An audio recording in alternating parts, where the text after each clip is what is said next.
Well, what do you like most about your job? Oh, that's a really good question. I think I like most just being able to talk to people about something that I think is really interesting. And I think that it's something that brings a lot of people together. You know, a lot of people disagree on politics and religion and whatever else, but the weather is always something that everybody's interested in. It's going to affect everybody. It's very important, and everybody can agree.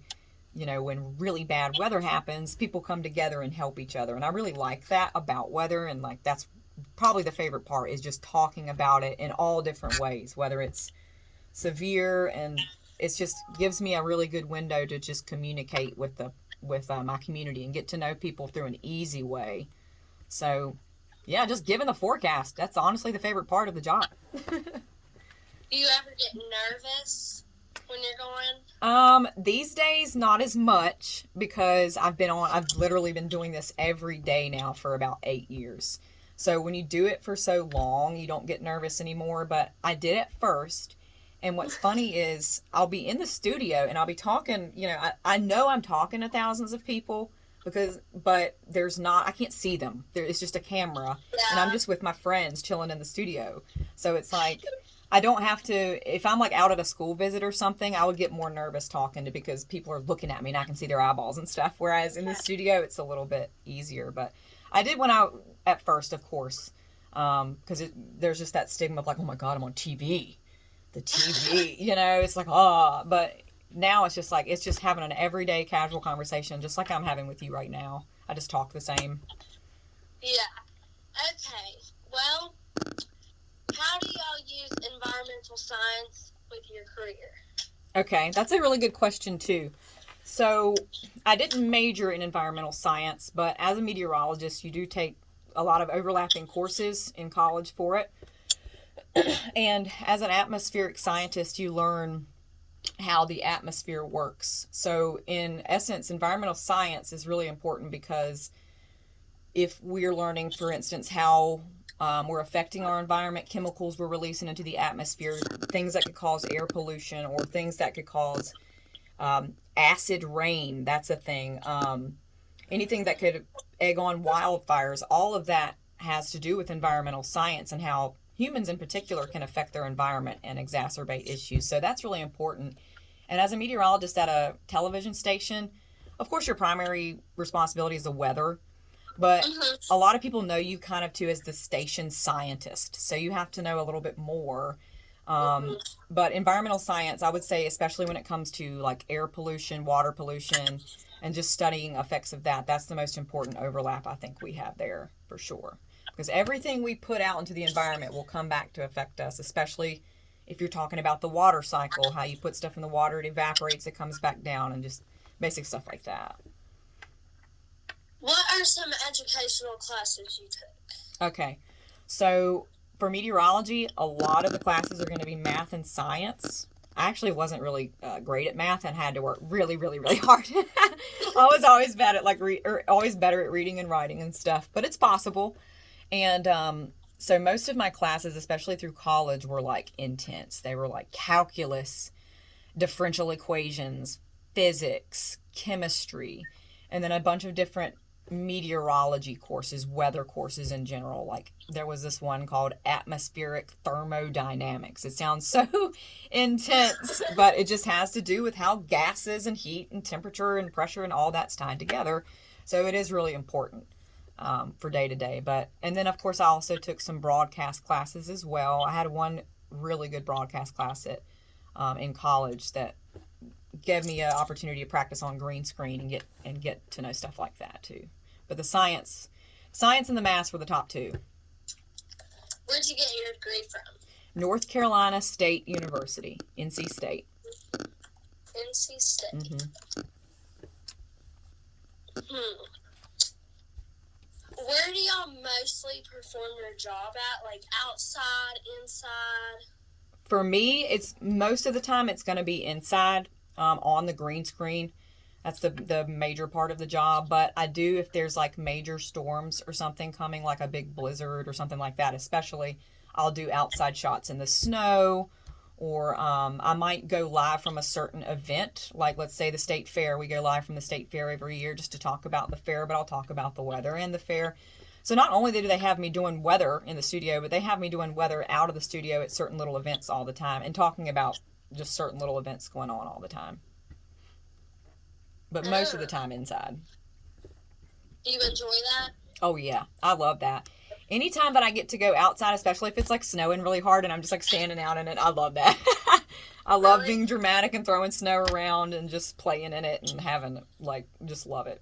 That's probably getting out is probably the best part of it, and visiting schools is another big part of the job that I really enjoy. Just getting to talk to kids and stuff and inspiring them with science.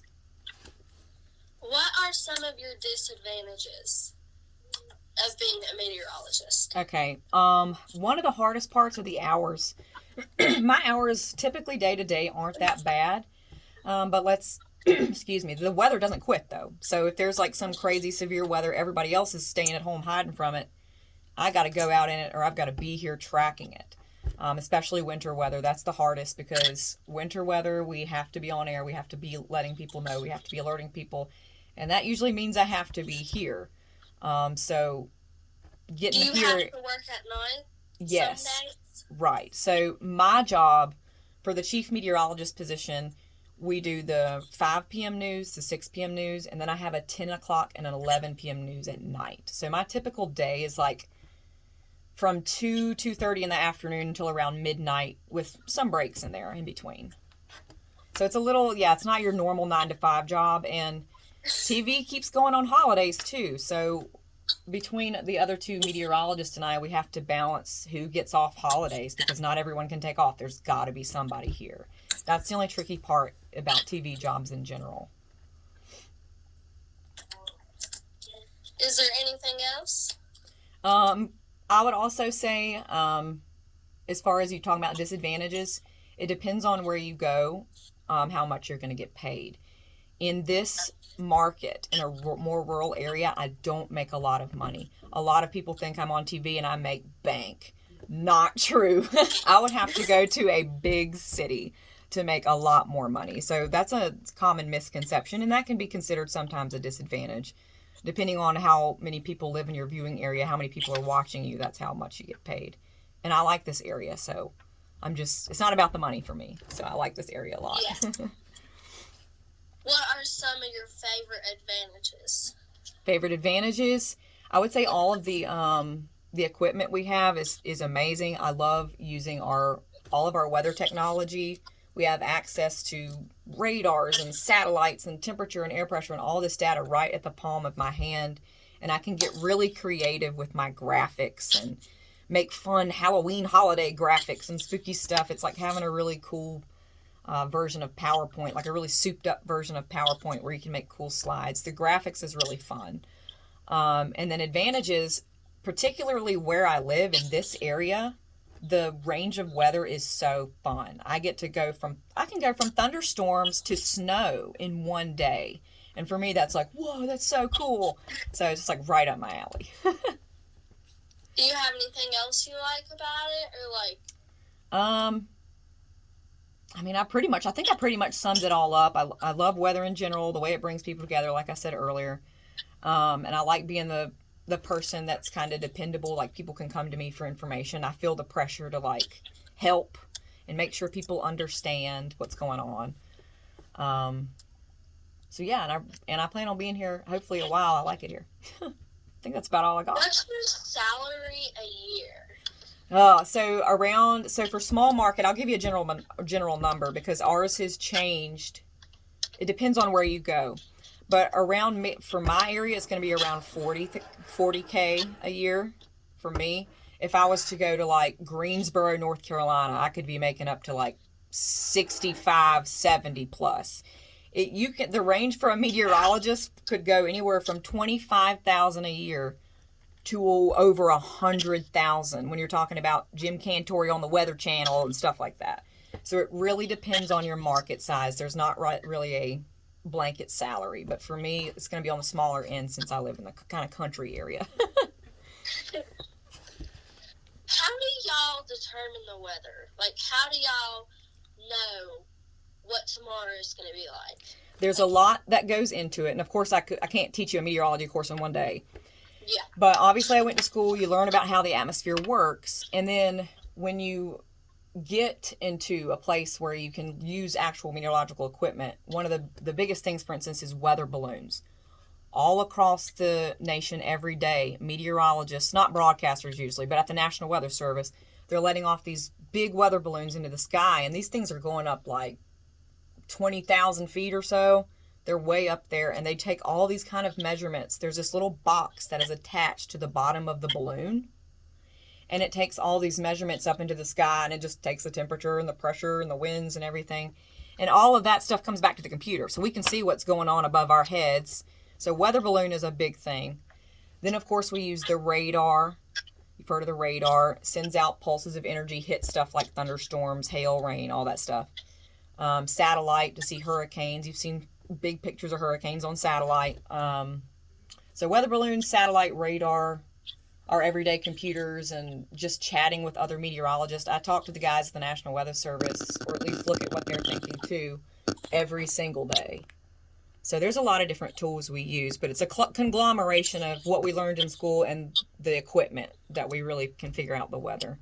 And what's happening is, you're like, well, I don't understand the future thing. Well, it's like, this weather balloon takes a bunch of measurements. It takes like, oh, the temperature now is 50 degrees. The pressure is blah, blah, blah. And then it puts it into an equation, and of what we know to be true about the atmosphere, like physics laws or whatever. It puts it through an equation, and whatever comes out, that's what the future it's predicting is. So it's like, okay, based off of this temperature and this wind direction right now, in 3 hours, you might have this happen. You see what I'm saying?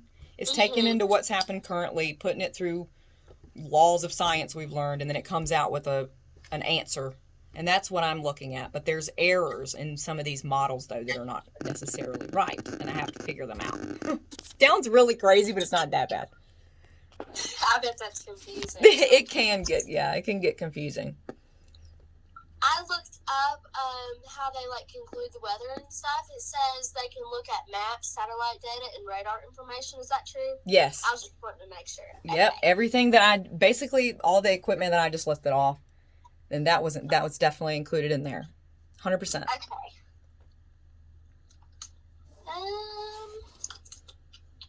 Trying to think of some more stuff. What's your favorite storms that you like?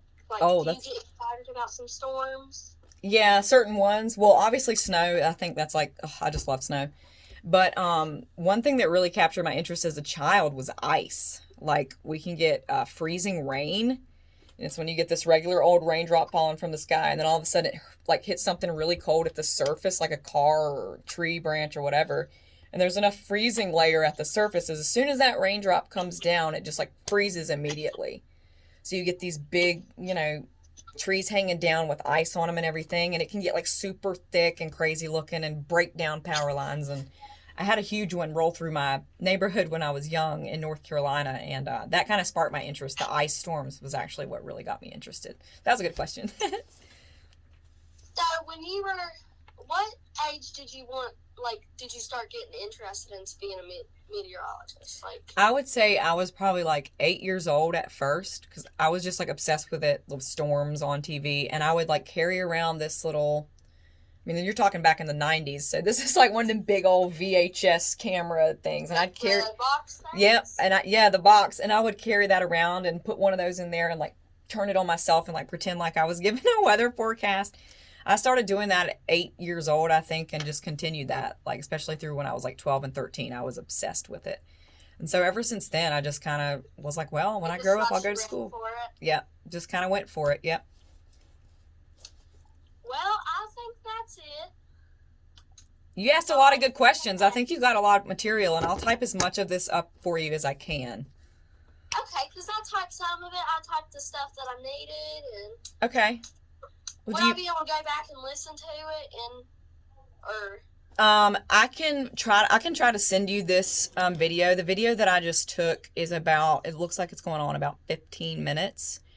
I have a program that I can send it to you. It's called WeTransfer, and it'll just you'll see the file coming on your email, and you just download the file. So what I'll do is I'll try to transfer that to you. And if you want to go ahead and just type it up like you want it, I think that would be best for your, but do you know? Okay. Now the transcript, I'm so confused about that. Do Okay. I go to it? Like, do I type up what we said? Yes. So if you look up, I was actually looking this up too because I was kind of curious. I was like, if you just look up like interview transcript on Google, interview transcript sample, it'll like show you how to lay it out. You're literally just putting, do you see any examples on there? I do. So you're literally just putting the interviewee, interviewer at the top, date, location. I mean, you can put, FaceTime. Say what they said.